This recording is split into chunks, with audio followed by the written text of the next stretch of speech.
Hello friends, মই ৰমানা আশা কৰো আপোনালোক সকলো ভালে আছে তো আজিৰ এই বিশেষ ভিডিওটো মই আপোনালোকৰ লগত কথা পাতিম যে ল্যাঙ্গুৱেজ 1 বা 2 হিচাপে সাবজেক্ট অসমীয়াত আপোনালোকে 30 ৰ ভিতৰত 25 প্লাস কেনেকৈ আপোনালোকে পাব বা 25 প্লাস নিশ্চিত কৰিবলৈ আপোনালোকে কেনেদৰে পঢ়িব লাগিব তাৰে ৰোড মেপটো আমি আজি আলোচনা কৰিম ভয় কৰিব নালাগে আমাৰ হাতত এতিয়াও এমাহ মান সময় আছে তো এই এক মাহত আমি কেনেকৈ ষ্টাডি কৰিলে আমি অসমীয়া বা ওইন সাবজেক্টৰ ক্ষেত্ৰতো আপোনালোকে এই ৰুলটো এপ্লাই কৰিব পাৰে তো আমি 25 প্লাস মাৰ্কটো নিশ্চিত কৰিবলৈ কি কৰিব লাগিব তাৰে আমি এটা থুলমূল ভাবে আলোচনা কৰিম তো বলক আমি ভিডিওটো আৰম্ভ কৰিছো তাৰ আগতে আপোনালোকে আমাৰ চেনেলটো সাবস্ক্ৰাইব কৰি লব লগতে বেল আইকনটো দবাই ৰাখিব যাতে এনেকুৱা ধৰণৰ গুৰুত্বপূৰ্ণ ভিডিওবোৰ বিশেষ ভিডিওবোৰ আপোনালোক অতি সোনকালে লাভ কৰে ইয়াতে চাওক বোথ পেপাৰৰ বাবে হ'ব এই ৰোড মেপটো পেপাৰ 1 বা পেপাৰ 2 অৰ্থাৎ এলপি বা ইউপি পেপাৰৰ ক্ষেত্ৰত আপোনালোকে এই ৰোড মেপটো ইউজ কৰিব পাৰে প্ৰথমতে আপোনালোকে মই ইয়াত যেহেতু অসমীয়া বিষয়টোক লৈছো বেলেগ বিষয়টো আপোনালোকে সেম প্ৰসেছত আপোনালোকে স্টেপ বাই স্টেপ এই কেটা ফলো কৰিব পাৰে অসমীয়াত বিশেষকৈ অসমীয়াৰ কথা মই ইয়াত আলোচনা কৰিছো অসমীয়াত আপোনালোকে প্ৰথমতে টপিক কেটা ক্লিয়াৰ কৰিব লাগিব আৰু আশা কৰো অলৰেডি টপিক কেটা পঢ়িছে আপোনালোকে কাৰণ মই বেটছত গোটেই টপিক আপোনালোকক আলোচনা কৰিছো গোটেই টপিকৰ বিষয়ে আমি পঢ়িছো টপিকৰ লগতে আমি 2-4টা কোৱেশ্যনো আমি পঢ়িছো আপোনালোকৰ সুবিধাৰ্থে নহয় জানো আৰু ইয়াতে যদি এটা বস্তু চাই আপোনালোকে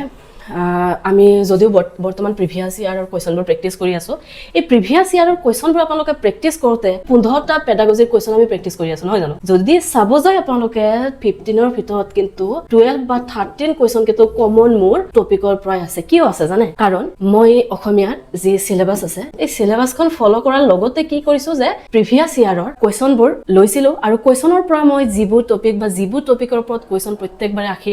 আছে সেই টপিকবোৰ মই উলিয়াইছো গুটেই প্ৰিভিয়াস ইয়াৰ কোৱেশ্যনৰ পৰা সেই কোৱেশ্যনবোৰ মই কি কৰিছো কোৱেশ্যনৰ ওপৰত বেচ কৰি টপিকবোৰ এড কৰি মই 50 প্লাস টপিক বেচত কিন্তু আলোচনা কৰিছো এতিয়া যি সকল ক্যান্ডিডেট নতুন আছে নিউ ক্যান্ডিডেট সকলে বেচটো বিচাৰি নাপাব তো আপোনালোকৰ সুবিধাৰ্থে মই জনাই দিছো বাকি বিলাকে গমে পাইছে আমাৰ যি এপছ আছে আসাম টেট একাডেমি এই এপছটো প্লে ষ্টৰৰ পৰা ডাউনলোড কৰি লৈ ডেসক্ৰিপচনত লিংকটো দিয়া আছে ডেসক্ৰিপচনত গলে গমে পাব বা তাত ক্লিক কৰি কিন্তু এপটো ডাউনলোড কৰিব পাৰিব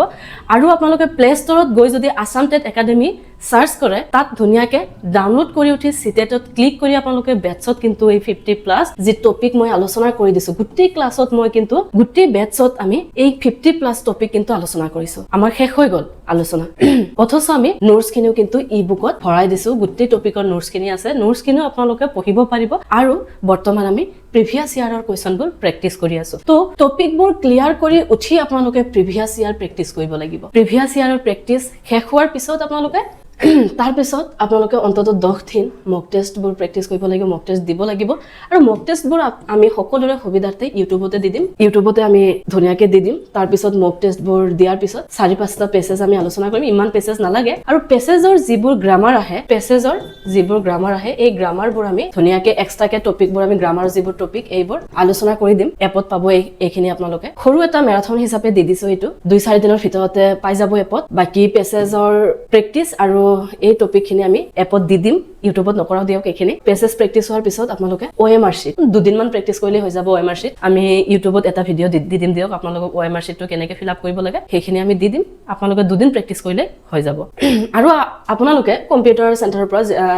যিকোনো চেণ্টাৰৰ পৰা গৈ 4-5টা মান OMR শীট উলিয়াই আনিব পাৰে আৰু তাৰ পৰা এই OMR শীট ঘৰতে আপোনালোকে প্ৰেক্টিস কৰিব পাৰে ভাল হয় এটো কৰিলে বাকি মই দেখাই দিম এটা ভিডিও তো এইটো যি প্ৰসেস স্টেপ বাই স্টেপ যদি ফলো কৰে আপোনালোকে 25 প্লাস কিয় নাপাব যোৱাবাৰৰ কিন্তু ৰেকৰ্ড আছে মোৰ কমেন্টত গলে গম পাব 28 27 26 মানে 25 প্লাস পোৱা বহুত আছে যদি পৰীক্ষা দিয়ে আপোনালোকে ভালদৰে পৰীক্ষা দিব বাকি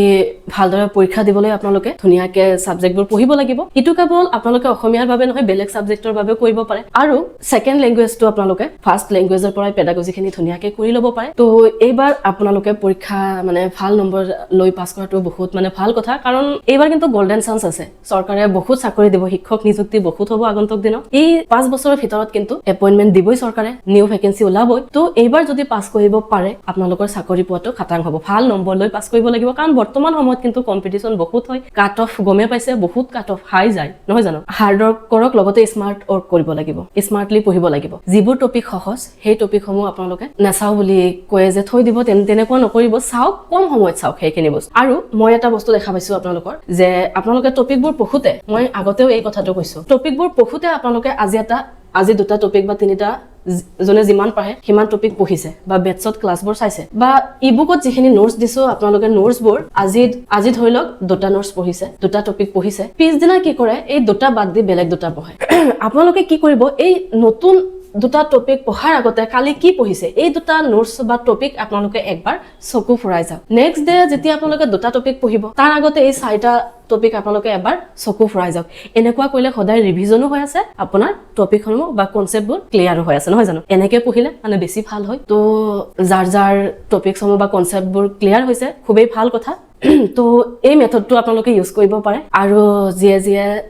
যিসকল বন্ধু বান্ধৱীয়ে অলৰেডি টপিকছৰ যি কনচেপ্ট ক্লিয়াৰ কৰিছে ভাল কথা আপোনালোকে সদায় অলপ অন্তত 20 মিনিট বা আধা ঘণ্টাকে ৰিভিজন কৰক বাকি প্ৰেক্টিছবোৰ কৰক প্ৰিভিয়াছ ইয়াৰত আমি কৰিয়ে আছো সদায় ভিডিঅ'বোৰ দিয়ে আছো মই আৰু যোনে এতিয়ালৈকে এই কনচেপ্টবোৰ ক্লিয়াৰে কৰা নাই সিহঁতৰ কাৰণে অকমান টাফ হ'ব টাফ মানে আপোনালোকে সময়টো অলপ বেছি দিব লাগিব এতিয়া লেংগুৱেজত সময়টো বেছি দিয়ক সহজ বুলি নধৰিব টাইম মেনেজমেন্টৰ কথা আছে বহুত মানে কেণ্ডিডেট আহি যায় যে সিহঁতে টাইমে নাপালে লেংগুৱেজত হাত দিবলৈ টাইম কেনেকৈ পাব যদি আপোনালোকে প্ৰপাৰ প্ৰেক্টিছ নকৰে প্ৰপাৰ মক টেষ্টবোৰ নিদিয়ে বা কনচেপ্টবোৰ ভালদৰে ক্লিয়াৰ নকৰে কেনেকৈ হ'ব মোৰ মতে যদি পৰীক্ষা দিয়ে ভালদৰে দিয়ক আৰু নিদিলে নিদিব আৰু ভালদৰে নপঢ়িলে নিদিয়াই ভাল আৰু পৰীক্ষা এনেই বদনাম কৰিতো লাভ নাই নহয় জানো আৰু এইটো মেথড ময়ো ফ'ল' কৰিছোঁ মই ফ'ল' কৰাই মেথড হয় মই ভাল ফলাফল পাইছিলোঁ কাৰণে আপোনালোককো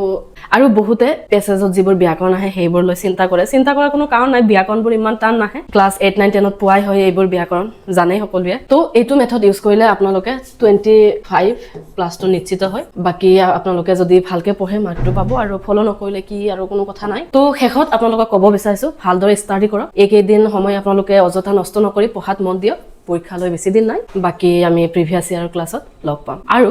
কোনে কিমানখিনি লৈ আপোনালোকে ষ্টাডি কৰিছে কমেণ্টত এবাৰ জনাব বাকি কিবা কোৱেশ্চন থাকিলে মোক কমেণ্টত সুধিব পাৰে